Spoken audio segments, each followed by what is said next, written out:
it gives us the next run of civilization for the next few hundred years, where we are able to witness this derailment of the fiat civilization as the fiat world is falling apart. We're able to protect ourselves. Everybody in the world is able to protect themselves by just logging onto Bitcoin and then escaping the destruction of their money and entering into a world with a money that is appreciating, that allows you to save for the future and protect yourself and take care of yourself. So that could be kind of the base case, you know, giving us another civilizational renaissance for the next few hundred years. 천재적인 경제학자 사이페딘 아모스는 비트코인의 혁명가로 여러 저서와 함께 강연을 하고 있습니다. 법정 화폐는 무너지고 있고 비트코인만이 앞으로 유일한 화폐 수단이 될 것이라고 얘기하죠. 그가 쓴 저서는 베스트셀러에 올라 있으며 스트래티지의 CEO인 마이클 세일러도 그가 쓴 저서를 보고 비트코인을 매수했다고 얘기했습니다. 비트코인을 철학적이고 경제학적인 관점에서 지켜보며 현재 법정 화폐 가치보다 비트코인이 뛰어나다고 얘기하며 비트코인이 미래의 유일한 화폐 수단이 될 수도 있다고 얘기합니다. What does Bitcoin mean then to us? Like, is it, because if it is this money with a perfect supply integrity, right? 21 million, it can't be debased.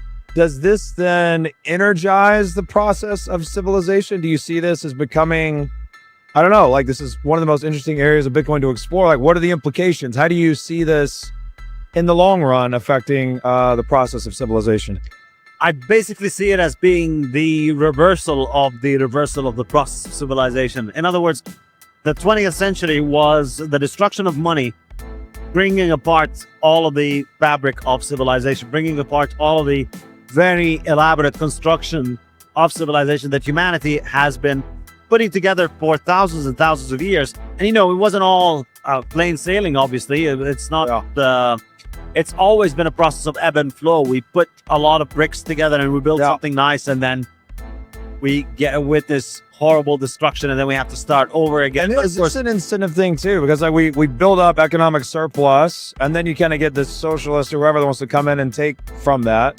So it's like, as we create the surplus, we also create these incentives for people to abdicate from private property. Yeah, I think it's pretty, you know, as an Austrian, generally you want to avoid, and generally the Misesians and the Austrians like to avoid thinking of things like the iron laws of history. We don't like to think that history has laws in the similar sense that the natural sciences have laws.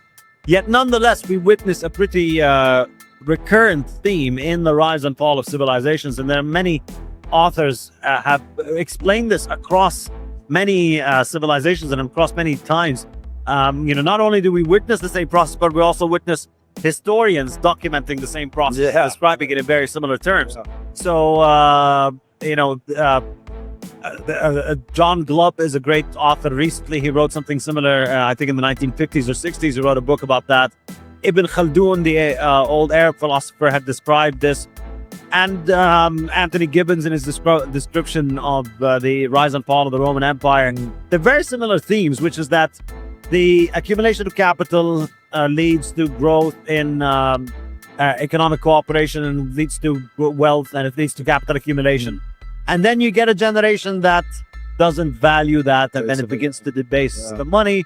And with the debasement of the money, you don't... Obviously here, you could argue whether it's the debasement of the money is a cause or an effect, but it almost doesn't really matter, because all of these processes are happening at the same time, and you can see them, and you know what you want to avoid, and what you want to not do. So they all come together. You know, you see the collapse in morality, you see it in the fall of the social norms, and you see it in the basically, the people become a lot less concerned with important things like their long-term well-being, and more focused on short-term trivialities. You see, with the destruction of money, and it seems like it is an almost inevitable process. Yet, you know, maybe Bitcoin is, in a sense, state change in that process. I mean, I think we could say, I mean, the less bullish case for Bitcoin is that it saves this civilization now.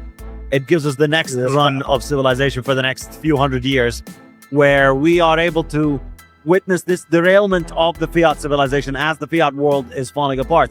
We're able to protect ourselves. Everybody in the world is able to protect themselves by just logging onto Bitcoin and then escaping the destruction of their money and entering into a world with a money that is appreciating, that allows you to save for the future and protect yourself and take care of yourself. So that could be kind of the base case, giving us another civilizational renaissance for the next few hundred years. But it may just be truly different than and distinct from all the other forms of civilizational rise and fall. Yeah. Because it's always going to be there as an exit. Everybody's always going to have access to it. So yeah, we may end up going on a Bitcoin standard, and then we may end up repeating the same process of over hundreds of years, centralizing the money and then having an authority that is able to prevent people from having access to the money itself, and then they give us a fake representation of the money, similar to fiat money, paper money, credit money. It could be a digital form of that happening in Bitcoin over a couple of hundred years. But maybe because Bitcoin is always accessible, because anybody can use it, and because the technical barrier for using it continues to become more and more accessible and surmountable for people, maybe this is just our civilizational escape. Maybe an upgrade. Years. Yeah, well, you know what? It makes sense, because I don't think, in reality, causality doesn't seem to be linear. It's always feedback loops. So you're describing, like, you figure out private property, moral society, we build up a lot of abundance, but then there's this like temptation that's created in parallel for people to go and pillage that abundance. And that is the kind of weak times make hard men, that whole cycle. But if we have Bitcoin somehow takes those same incentives, but channels it into the integrity of the money, right? That like actually as abundance grows and those men rise up that want to steal your shit, well, then you're just going to give people more of an incentive to go into a brain wallet and go somewhere where they're treated better, right? It's like all of a sudden voting with your feet in a Bitcoin world carries a lot more signal. So then I would expect government to become more local and then more accountable to the preferences of their customers, broadly speaking. And that seems like something that, like a phase change, as you described. It's like not something we had before. It's something fundamentally different. I agree. I think it's just ultimately very different, because specifically on the issue of money. However, I'd even argue, as I say in Principles of Economics, arguably what Bitcoin represents is something very, very traditional, as old as human civilization itself, which is that we've always had aggression, we've always had attackers, we've always had forces that are not human, that are trying to sabotage human civilization. And we've always triumphed against them. And we've also had forces that are human that have tried to do that. And we've always found ways around them. I mean, obviously they've landed some very hefty blows over time. Of course. But generally humanity finds a way, because humanity has reason. Yeah. And this is another theme that keeps running through the book. And it's an idea Mises keeps emphasizing, and I tried to channel him in this book, which is that what separates humans from other animals, what's really our distinct superpower, is our reason, our brain. We're not the fastest animal, we're not the strongest animal, we're not the biggest animal. We are simply the one that is capable of using reason the best. We can reason. And that's what allows us to have dominion over all the other animals. It's not even close. We're the ones who put them all in cages. They don't put us in cages. We can control them. We can protect ourselves from them. So we've always, with our reason, triumphed against animals. And I believe Bitcoin is just another layer of this.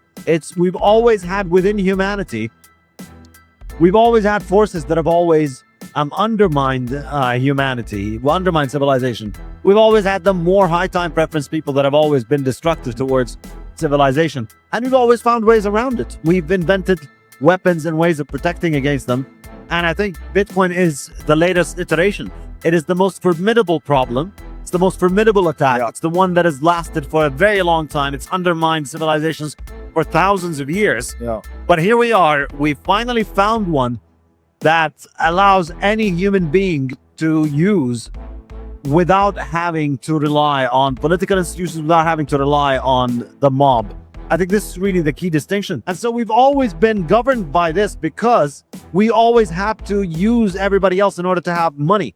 If we were to have access to a form of money, we needed to have everybody else in the society use that form of money. Right. And so if everybody falls for the fiat scam, if everybody falls for the coins that are clipped, if everybody falls for the coins that have been degraded with base metals, all these that destroys the financial system for you, and it destroys your ability to use money, and it destroys your ability to be part of capitalist civilization.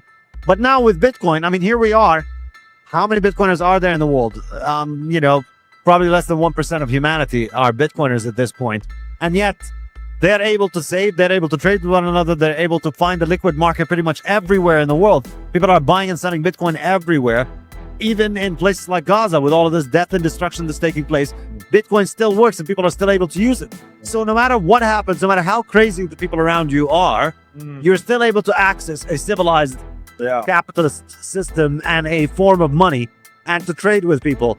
And I think that is enormously valuable. 사이페딘 아모스는 비트코인은 단순한 디지털 자산이 아니라 인류 문명의 붕괴와 재건의 순환을 끊어낼 수 있는 새로운 도구라고 얘기합니다. 화폐의 붕괴는 문명의 도덕, 사회 구조, 장기적 사고를 무너뜨리며 반복적으로 문명을 파괴해왔고 그 중심에는 부패한 화폐 시스템이 있었지만 비트코인은 단 1%만이 사용하더라도 누구나 참여 가능한 글로벌 통화로 정치나 사회에 미친 흐름으로부터 독립적으로 개인의 재산과 생존을 지킬 수 있는 방패 역할을 하는 유일한 수단이라고 보고 있죠. 결국 그는 비트코인은 곧 문명의 리셋이 아니라 업그레이드라고 보고 있습니다. 우리는 객관적인 시각으로 투자를 해야 하고 지금 당장만 보고 투자할 게 아니라 미래를 보고 투자를 해야겠죠. 010-2472-0429 전화번호로 탈개미 적어서 문자 보내주시면 2025년 비트코인과 코인 시장에 대한 분석, 정보들 공유해드리겠습니다. 현재 우리에게 중요한 것은 이러한 정보를 어떻게 활용할 것인가입니다. 지금까지 영상 시청해주셔서 감사하고요. 다음에 더 좋은 영상으로 찾아뵙겠습니다. 감사합니다.